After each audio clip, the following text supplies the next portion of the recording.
France Bleu Midi, ensemble. Daniela Lombroso. Fabien Lecoeuvre est votre invité pour son livre Balavoine, la vérité. Mais sans plus attendre, on retrouve comme chaque jour en 2015 et on le retrouvera chaque jour en 2016. Et ça, franchement, ça fait plaisir. Thierry Garcia pour Allo les Stars. Et on attaque avec le premier appel, c'est Julien Lepers.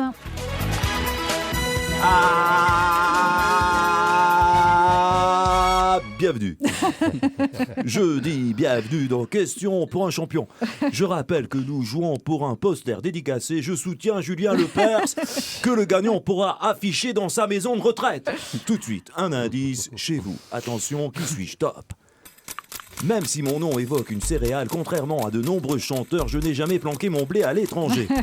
Grâce à la tessiture particulière de ma voix, je pouvais chanter très aigu, mais ça ne m'empêchait pas de prendre position sur des sujets très graves. Joli. Comme le Christ, je suis mort à 33 ans dans le désert. Mais pour connaître mon histoire, il vaut mieux lire le livre de Fabien Lecoeuvre que le Nouveau Testament. Je suis...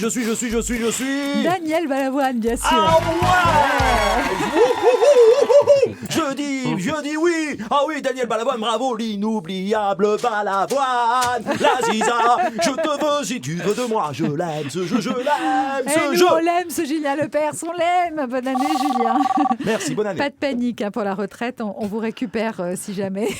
Appel suivant, Daniel Cohn-Bendit qui est avec nous. Tu veux que je te dise, moi, ce qui me plaît personnellement avec cet hommage à Daniel Balavoine, hormis le fait, évidemment, que dans Starmania, 20 ans avant José Bové, il avait déjà popularisé le Roquefort, même le Johnny Roquefort, pour être plus précis. C'est que finalement, il a été un grand précurseur. Musicalement parlant, vous voulez dire? Mais non, météorologiquement parlant, parce que mourir dans le désert, c'est bientôt ce qui va nous arriver à tous si on ne s'attaque pas dardard au réchauffement climatique.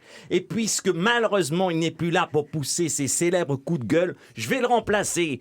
Arrêtons les conneries de gaz à effet de serre et sortons-nous les doigts du cul, bordel.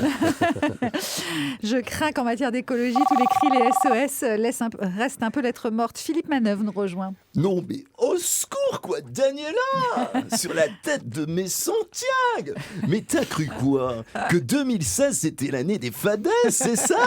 Mais t'as devant toi le maître Capello de la chanson française quoi. Le Stéphane Bern de la variétoche hexagonale.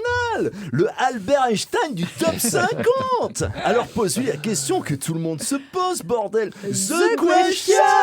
Ouais, alors, c'est bon ça. C'est quoi la première The question de l'année? Mais The Question, c'est: est-il vrai qu'en début de carrière, Daniel Balavoine aurait été sauvé d'une noyade en piscine, plus précisément par Patrick Juvet, dont il était le choriste? Et si oui, est-ce là un simple accident? Ou alors aurait-il délibérément tenté de s'abîmer les bijoux de famille sur le plongeoir afin de réussir à chanter aussi aigu que l'interprète de I Love America? Voilà ce que les gens veulent savoir, putain, rock'n'roll. Et une motherfucking bonne année, bordel. Ah, c'est ça, The Question, Fabien Lecoeuvre. Il s'était émasculé, donc, Daniel Balavoine? Non, c'est une vraie histoire que m'avait racontée histoire. Daniel Balavoine au début de sa carrière, quand j'ai eu l'occasion d'interviewer. C'est-à-dire qu'en fait, il était choriste pour Patrick Juvet, qui était dans la même maison que lui, Eddie Barclay, évidemment. Et puis, il avait participé à un album, Chrysalide, un album de Juvet en 74. Balavoine faisait tous les chœurs. Il a fait une chanson que lui-même a interprétée sur l'album de Balavoine, ce qui est assez... l'album de Juvet, pardon, ce qui est assez exceptionnel.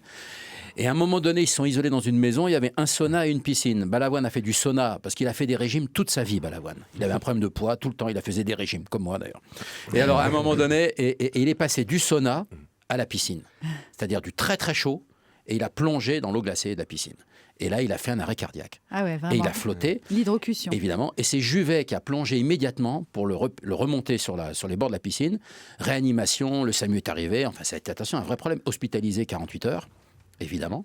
Et il a eu vraiment, ils ont eu tous très très peur. Et Boulker, qui était la productrice à ce moment-là de Balavoine et de Juvet, a eu la frayeur de sa vie. Comme quoi, il ne faut pas faire de sauna. C'est The Question. Allez, on va terminer aujourd'hui ce Allo les Stars avec Grand Corps Malade. Salut, c'est Grand Corps Malade, celui dont la rime n'est jamais en rade. Pas le temps de souhaiter à tous la bonne année, que la faucheuse ailée nous fait un pied de nez. 30 ans après Daniel, elle vient nous prendre Michel. Depuis, au paradis, la Ziza fait la fête, dans un drôle de boui-boui qui s'appelle chez Lorette. L'un chantait le chanteur, l'autre quand j'étais chanteur. Ils se sont retrouvés et doivent fredonner en chœur. Les anges ne s'en plaignent pas, ils dansent et applaudissent, mais il manque ici-bas pour nous 2 grands artistes. Bravo, merci Thierry Garcia. Thierry Garcia que vous pouvez retrouver évidemment tous les jours dans France Bleu Midi Ensemble à 12h40 et puis le mercredi soir à l'Apollo Théâtre à Paris et demain pour un nouvel Allô les stars. Avec plaisir, bordel!